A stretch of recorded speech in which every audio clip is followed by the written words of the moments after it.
should be able to I want to make sure I get this live on Facebook. I want my notes.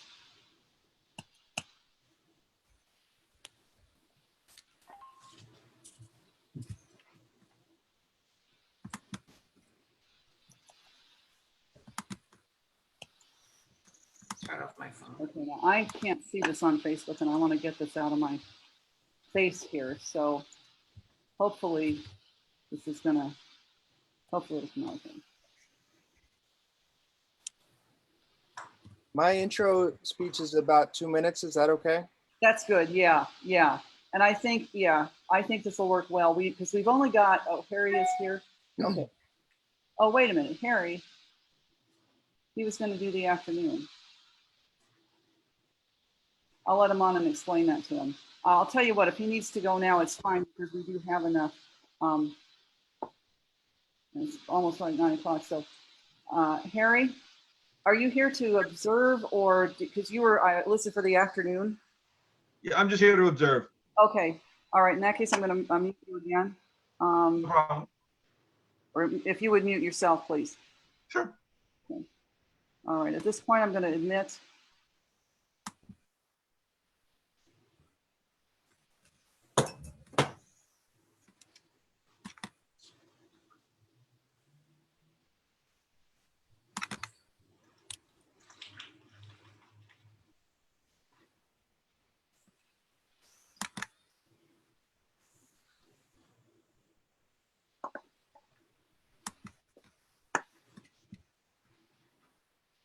Justin, are you able to share from the Green Party's Facebook page?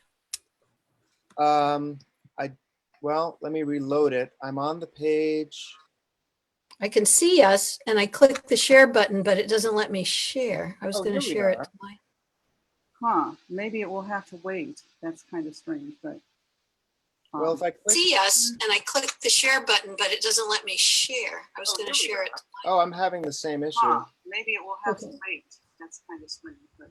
All right. Well, we'll Well, just I- wait. See us and I click the share button, but it doesn't let me share. I was going to share it. Oh, I'm having I'm the getting same a issue. ton of feedback. It may be that we can't be really online while we Hmm. it was okay last night.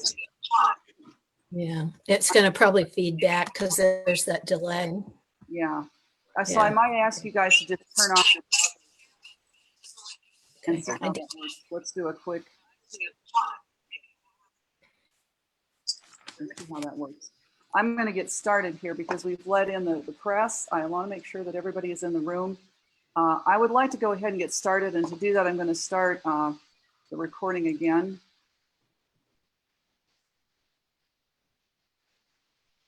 Okay. So we should be recording and we should be live on Facebook. And I'm going to get started. So greetings to the press. Good morning, and thank you all for joining us.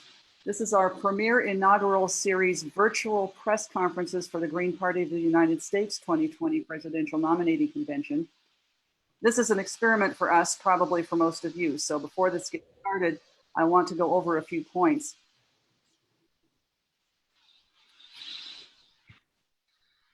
So I want to point out the press is muted so that we can minimize any extra noise and distraction. I'd also like you to rename yourself with your full name and media outlet if you can. And the moderator, when we start, will be introducing each speaker in turn. They'll do their speech and then she'll open the floor for questions. If you'd like to ask a question in the Q&A, please use the raise hand function or type a question into the chat area. If you're not sure where that is, it's at the bottom of the screen. You can see the icon and click that. If none of that works, just raise your hands and wave them as you would in an in-person conference. Just be aware we may not spot that as easily. Probably be going back and forth between speaker view and the gallery view for convenience. When the moderator calls on you, you will be asked to unmute. You'll get a prompt and you can unmute on your end. You will remain unmuted for your question and follow-up. One of us may just read questions posted in chat if it's convenient. Note that if anyone runs into a problem with bandwidth, poor connection, you may be dropped either by us or the application itself. I also want to remind everyone more information about the Green Party convention and where you can watch it and other public events is found in our press packet and schedule. It's at gp.org/live. You can look at our Facebook page, YouTube. We'll have live English captioning, simultaneous ASL interpretation as well.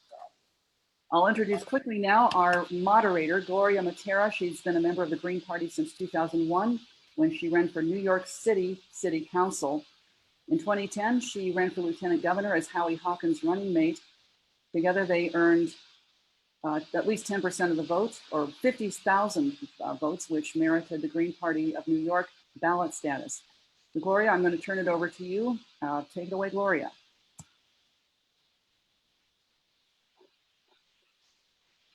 And Gloria is muted. All right.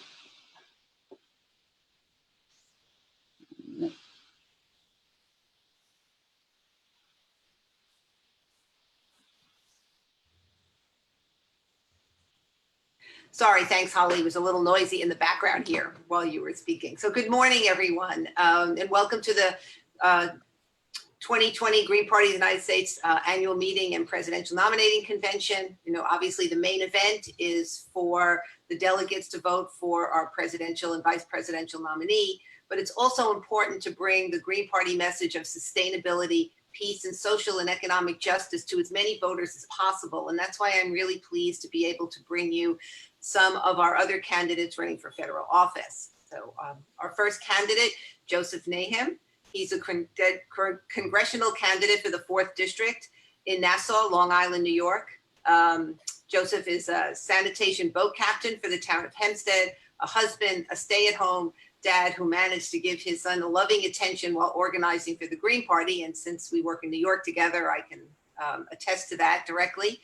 Joey's Green Party positions include Green Party of Nassau County chairperson, a delegate to the Green Party of New York, and a national committee alternate delegate for New York. He's also a board member of Long Island's not-for-profit farmers market, Beach to Bay Civic Environmental Committee co-chair, an avid gardener, and endorsed by the Long Island activists. Joey.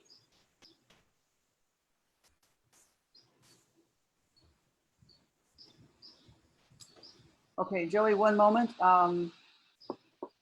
You're not being heard.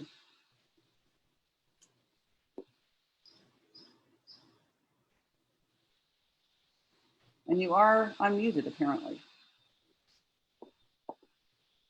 Hello? That's better. Oh, okay. Sorry about that. Okay.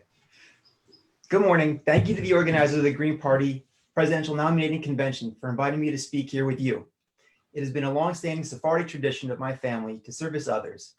I fought to improve our community's groundwater systems away from toxic plumes, saltwater intrusion, and E. coli. I fought to help save our surface water ecosystems from plastic, raw sewage, dioxins, and other calamitous pollutants.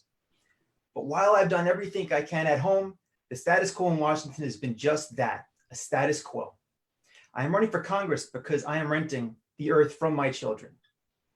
I, as a father in our community, know how challenging it is to provide safe, constructive experiences for children during a pandemic.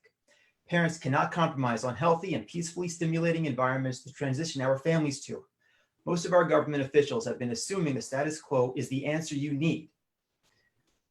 Governor Cuomo won't enact the stock transfer tax, which would provide $8 billion to needed local school districts following the revenue loss caused by the pandemic. Cuomo doesn't want to raise taxes on his billionaire contributors and has avoided any discussion about the stock transfer tax solution. Instead, he is cold-heartedly betting on low and middle-income people living in frontline communities, picking up the tab instead of the profiteering billionaires. Congresswoman Kathleen Rice has voted in support of every military budget increase, voted unfavorably in response to Trump's increasing authority over the military, and has never signed on to the Green New Deal. If elected, I will serve our people in ways that most people never have the courage to. If elected, I will prescribe a COVID-19 economic stimulus package that embraces the Green New Deal, a commitment to transition to zero greenhouse gas emissions by 2030, combined with an economic bill of rights that raises the living standards for all Americans. This would include a guaranteed living wage job and income, single-payer health care, and the right to quality housing and free education, including college. A recent study by Oxford University shows that a green economic stimulus is far more cost-effective in creating jobs than traditional infrastructure projects.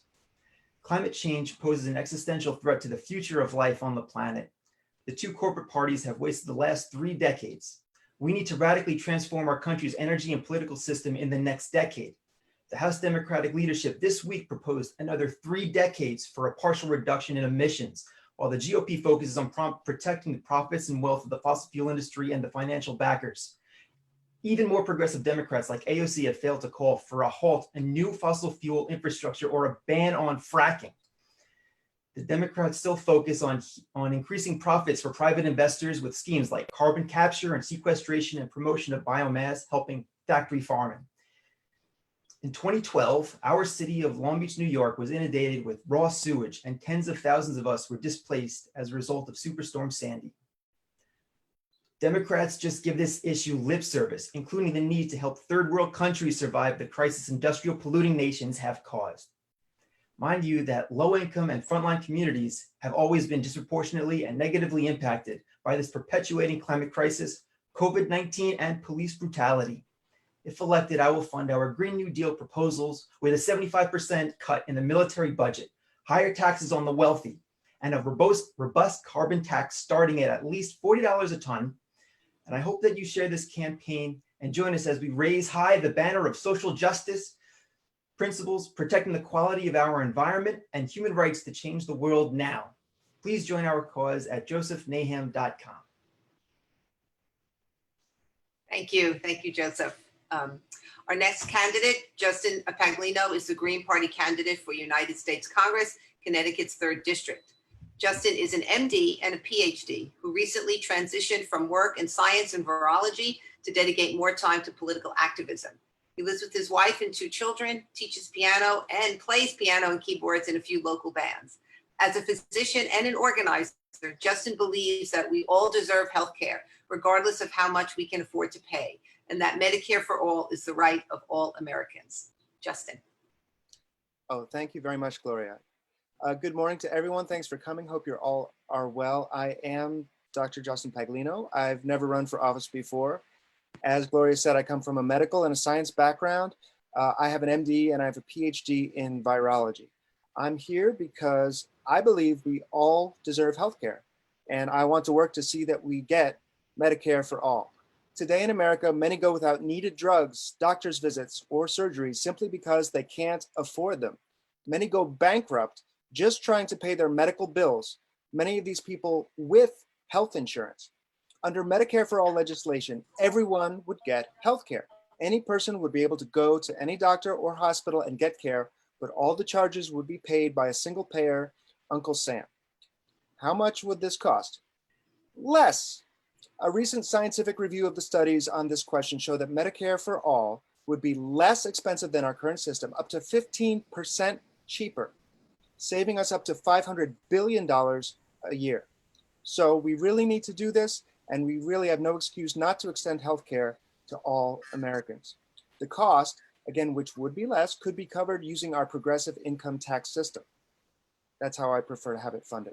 The Medicare for All Act of 2019 has not been brought up for a debate by the House leadership, despite having support from 2 out of 3 Americans, 85% of Democrats, and having 118 co-sponsors in the House. My representative is not one of those 118 co-sponsors, but I would be. When I'm on the ballot, Medicare for All will be on the ballot.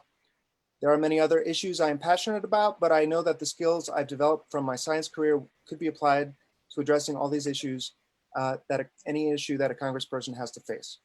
Medicare for All, ranked choice voting, which is a simple electoral reform that would open up democracy to more than just 2 parties, that I'd like to talk about more if there's time. Clean energy, a fair economy, spending our tax dollars on our welfare, not on unnecessary warfare, diligent science-based public health. These are all things I stand for, believe in, and have passion to fight for. Thank you very much. Thank you, Justin. Our next candidate, Lisa Savage, candidate for United States Senate in Maine. Lisa Savage is a public school teacher and organizer, a mother of 5, and a grandmother of 4. And to me, that is a formidable force to bring into office. She's a former vice president and chief negotiator for the local bargaining unit of the Maine Education Association. And as a committed environmental advocate, Lisa founded the Maine Natural Guard, a group working to protect Maine's environment by connecting the dots between the climate emergency and the Pentagon's massive greenhouse gas emissions. Lisa. Thank you, Gloria, and thank you, Holly. Thank you, candidates, and thank you, press, for being here. I appreciate the Green Party giving me this opportunity to address you this morning. So I am Lisa Savage. I'm a candidate for the U.S. Senate seat currently held by Susan Collins. It's a ranked choice voting election, and the primary is Tuesday, so we don't know who our Democratic opponent will be yet, but we're pretty sure it's going to be a very corporate candidate who takes money from corporations and their lobbyists and the PACs that launder that money. I have pledged as an independent Green candidate to accept no donations from corporations, corporate executives, corporate lobbyists. And so I aim to be a voice for the people of Maine in the US Senate. I'm just retiring from 25 years of teaching school in low-income rural Maine, and I have seen, even before the pandemic, the families of the children that I work with struggling to survive in an economy that has thrown them under the bus while CEO salaries have gone through the roof. Most of these families are hardworking and they care for their children and they do their best, but they are one accident or illness away from the collapse of their economic arrangements. Now that the pandemic has set in, school was canceled, people are, struggling to pay the rent and keep food on the table. I think that the pandemic didn't create these conditions, but it has shone a light on the stark income inequality in our country and here in the state of Maine. And I aim to go to the Senate and be a voice for the people. I've been organizing around climate justice and particularly calling attention to the effects of the military on climate for many years here. I've been engaged in a coalition waging a conversion campaign, asking that our industrial capacity be repurposed to build solutions to climate crisis rather than building weapon systems that exacerbate climate crisis. I also favor a $15 minimum wage, solving the student debt crisis so that the young people can, start their lives and start a family, build a house, and complete their educations without being burdened with debt for the rest of their lives. I do support expanded, improved Medicare for all, a universal single-payer healthcare system, such as all the other wealthy nations have. We've seen how important that leadership could have been to have a national health service at the helm during this pandemic, and how much the U.S. has floundered because we lack that kind of system. And I call for a demilitarized Green New Deal because, as my fellow candidates here have mentioned, without defunding the Pentagon and without a fair tax on the wealthy, we will not be able to find the money for any of these social programs. However, the savings in a Medicare for all program would be approximately 30%, it looks like.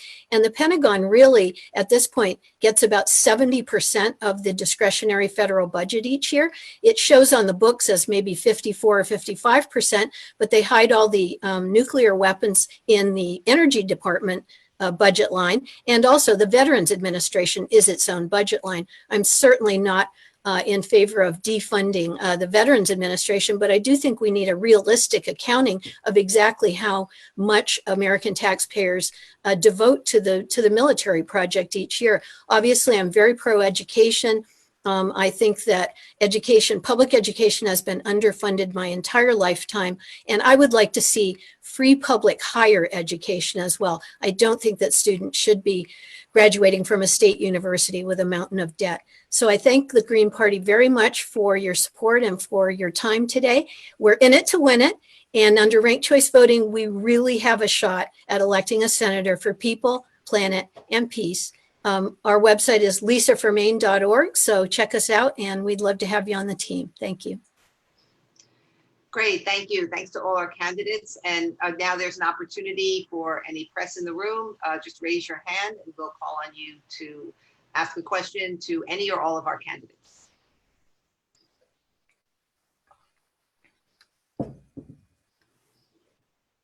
See Haryaksha Knauer from Arizona. Harry, I've got you unmuted. No, you're not unmuted. Oh, no, go ahead.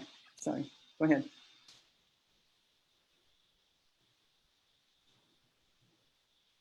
Okay, Hari, you're actually not coming through, although I have you unmuted. We'll try it again.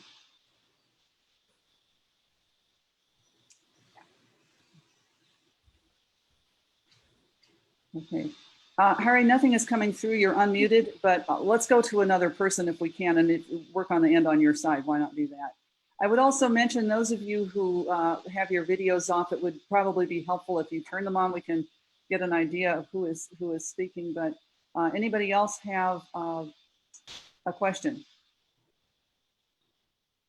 Harry, I'm going to leave you unmuted, and if you can type your message in the chat if you want, or if by the time we come up with another question, you can get back on. You can hop on and ask your question. Eric has a question. Eric Lurio. Okay. I didn't see Eric. Is this Eric waiting? Sure. Yeah, Eric Lorio. I'm asking you to unmute. There you go. That's you can call me anything besides late for dinner. I was wondering about Miss Savage. You have ranked choice voting in Maine, and that's magnificent.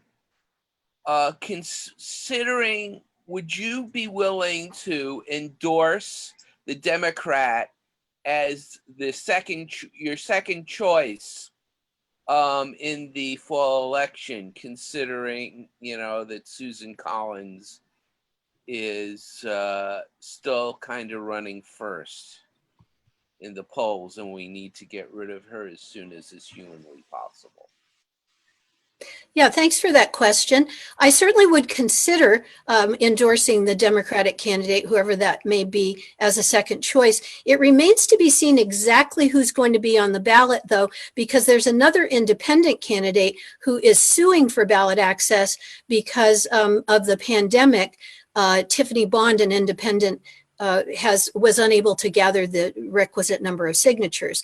And so if her lawsuit is successful, she would also be on the ballot. There's another independent who's to the right of Susan Collins. So it's entirely possible that I will endorse some candidate as the number 2 or even number 3 choice. Ranked choice voting is interesting. I live in the 2nd district of Maine, which is the more rural, poorer part of Maine with less population. And ranked choice voting unseated Bruce Poliquin there as our representative in Congress because Tiffany Bond and another independent ran strong enough that the second choice votes of the people that picked them first went to the Democrat. And so now Jared Golden, the Democrat, represents this district. So it's definitely a consideration. Thanks for that question. You're Thank welcome. you. Mike Gams, I see. I'm going to ask you to unmute. Hey, thank you. Yeah, I'm Mike Gams. I'm representing the Justice League of Queers right now, which is a online queer anarchist media collective.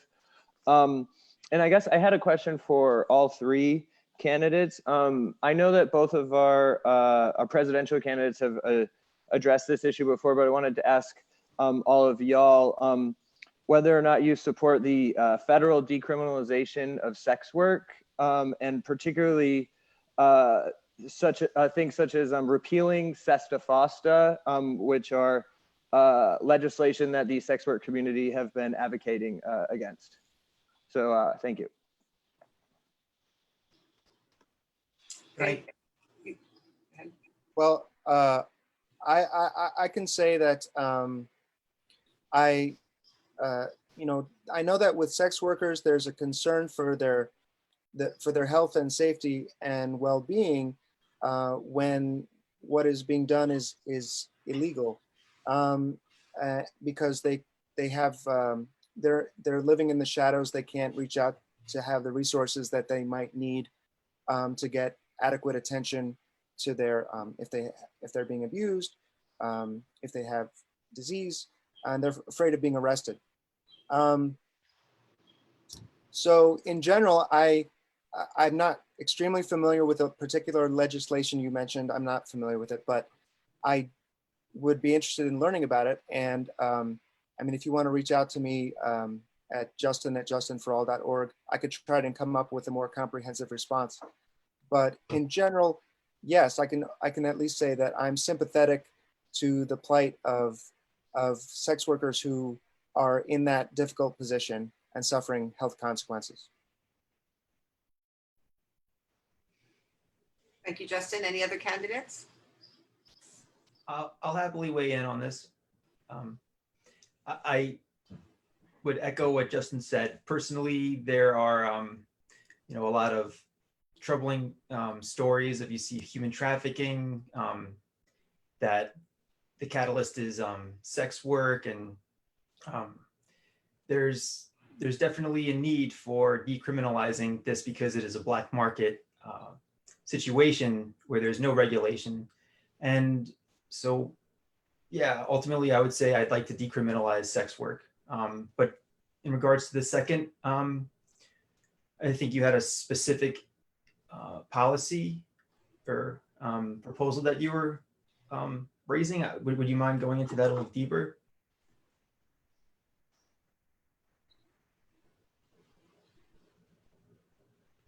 Yeah. Okay. So, SESTA FOSTA is two different bills that were pushed forth in early 2019, mostly led by Kamala Harris, and they were these bills that were designed to look like they were ending sex trafficking, but what they actually did was take away safe spaces for sex workers to, particularly online. So they shut down things like Backpages and other online resources where sex workers could have a place to like safe spaces and places that they could work. And they shut down these services under the guise of protecting against sex trafficking, but it was actually did more harm to the sex work community than help. But Gotcha. It was a bait and switch. Okay. Yeah. So I think it would be better to have a genuine bill showing exactly what it does and how it helps people. Thank you. Yes, I do support decriminalization of sex work. I think that I stand with workers, and work is work. I also feel that criminalizing things that are not appropriately under the purview of the criminal justice system is a huge problem in our country. The mass incarceration crisis is enormous, and now it's a health crisis as well.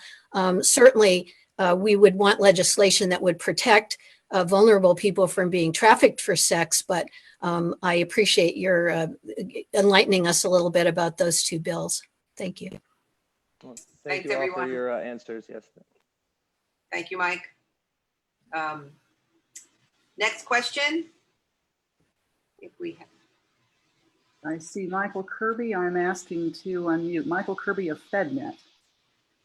Michael, I'm asking you to, you'll have to unmute yourself at your end. Okay, maybe not then. Okay. I'm not seeing any other questions. I see Harry sent a question through the chat. Okay, I'm looking, but well, Harry said good questions, Mike. GAMS elevating awareness, and I'm not seeing anything else. I have Harry's question. Jim I have Brown? Harry. I can see Harry's question. Okay. So I could read it out. Climate crisis got a shout out from all of you. Energy is only a small part of the CO2 spewing. Manufacturing, transportation, etc. Taxing the wealthy and taxing the wealthy even more will effectively be a carbon rationing program. So then it says question, carbon rationing, please. So I'm assuming that he's asking, what do you think about carbon rationing? Or any other thing related to CO2 emissions. If any candidate would like to take that on. I think we need to take a multi-pronged approach. I mean, we need to attack this problem from every angle we possibly can. And yes, it's correct that it's not only an issue of how we generate our energy, but an issue of how we use our energy, how efficiently we use our energy. And we need to ban fracking, because fracking is a sign that we're desperate to do anything we can to get petroleum. We're pumping thousands of gallons of toxic water into the ground to get the last remnants of petroleum out of the ground. Petroleum's not going to be around forever. It's a finite resource. Whether we want to or not, we have to switch away from fossil fuels, but we should want to because we need to, because we have an urgent pollution crisis as a result. So carbon tax, banning fracking, and investing in development of alternative clean renewable energy sources, everything we can do at every level. It's all hands on deck at this point. Thank you, Justin. Does anyone else want to respond? Yes, I'd like to. Thank you for that question. I would like to start with carbon rationing, the Pentagon. I always start there. The Pentagon is the biggest institutional user of fossil fuels on the planet. It uses, the statistic is 70% of the federal government's fossil fuel consumption is by the Pentagon. And in addition, the types of airplane fuels that are used are much more polluting. They produce more greenhouse gases than, say, our automobiles and so forth. So I would really like to ration the Pentagon on carbon. One of the things I've been learning recently is how different ways of generating energy are perceived. You know, we, for instance, in Maine tend to think, oh, hydropower, that's pretty clean. And there's this huge corporate hydropower transmission line called the CMP corridor, or it's being called the Clean Energy Corridor, that comes from mega dams in Hydro-Quebec that destroy indigenous homelands and create more greenhouse gases than even a coal-fired electricity plant because they drown so many trees. And when you drown that many trees, it makes a lot of methane, which is a more harmful greenhouse gas than CO2. I'm learning more as I listen to scientists and as I, study these issues, but I still always say the Pentagon is the elephant in the room when it comes to emissions and cutting down on our greenhouse gases significantly. You'll notice that during the pandemic, initially we had quite a drop as people stopped flying for business, stopped flying for pleasure, stopped traveling around. A lot of industries shut down, but the military was deemed an essential area. So none of that, it didn't stop at all. It's hard for me to see how operating 800 plus bases around the world is an essential service, or Blue Angels air shows, those air shows that are terribly polluting. They're just a recruitment tool, really. And those continue to fly during the pandemic. So I always start by looking at the Pentagon and seeing what could we do there? And then once we solve that problem, where could we go from there? Thank you for the question. Thank you, Lisa. I'd like to just add some, if I can, Sure. answer. I had a lot of points in my speech about this, but I would agree that military utilization of fossil fuels is abhorrent, especially when they're deploying this equipment across the world for death and violence. It adds more to climate change, the climate crisis, and we don't have any standards on what the benefit of any of that is. I mean, I could understand if we were doing this for Greenpeace, trying to put more trees into the rainforest by sending them across the ocean, but it's not. It's for death. But what we need is to look at not having capitalism as the directive for climate crisis. We have to have standards. We don't have any standards. If someone's going weed whacking on something and the weed grows back in a week, it's just going to get weed whacked again with another fossil fuel item. So looking at different alternatives is important, and also nuclear energy is an atrocity that also has to. Yes. No one should be talking about nuclear, but when anyone does, just also bring up the fact that how much carbon it takes to transport all the cement and concrete to build that large reactor is. That's the worst footprint catalyst for carbon. Great. Okay. Thank you. Thank you, Joseph. Sure. Thanks. Good question. I think we have, would we have one last time for one last question? One last question, Jim Brown Jim, I'm going to ask you to unmute and you can introduce yourself and your question in a brief answer. Oh, hi, can you hear me? Yes, we can. Okay, yeah, hi, Jim Brown. I'm Secretary Green Party, Nassau County, doing this for our website so that we can, see where the candidates stand. Yeah, my question was, given, all the sanctions that have been put, over a number of administrations on Venezuela, Cuba, and Iran, what would be your basic approaches asking all the candidates to these sanctions and all the wars abroad, especially, in the Middle East and our policy in Latin America, which is horrendous? Thank you, Jim. So if all the candidates can just give a brief answer, and then we'll wrap and then move on to the next press conference, next group of candidates. Who'd like to start? I'll go first. I see sanctions as an act of war, and they're specifically targeted at civilians. Children suffer quite a bit under economic sanctions.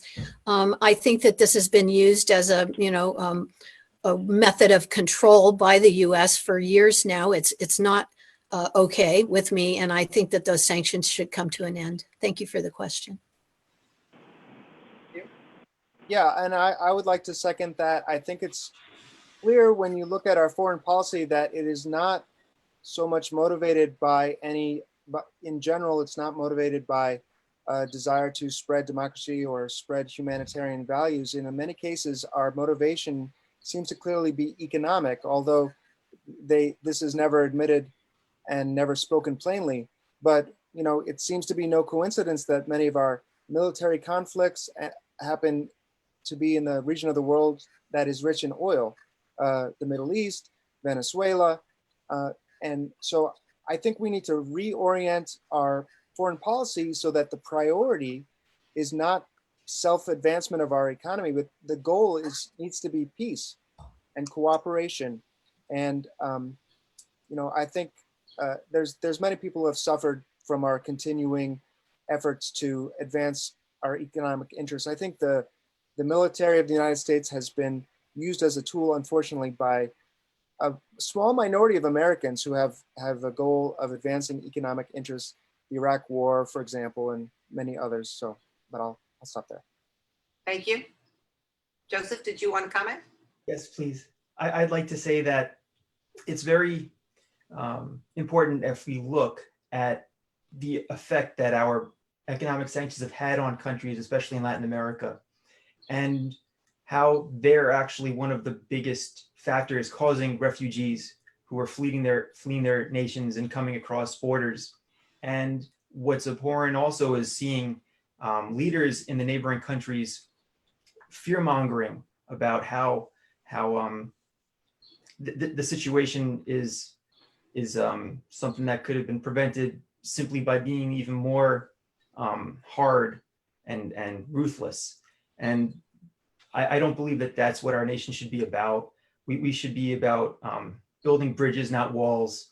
And I'm definitely against economic sanctions. One of my most important issues in my campaign is anti-violence, and that includes economic warfare. Great, thank you. Thank you to all the candidates. Thank you for the press who's tuned in today. Thank you to Holly Hart for putting this all together. And just remember our three candidates, Joseph Naham, Justin Paglino, and Lisa Savage. Thank you very much for joining us. And good luck. Thank you, Gloria. Thank you all. Thank you for coming. Everybody.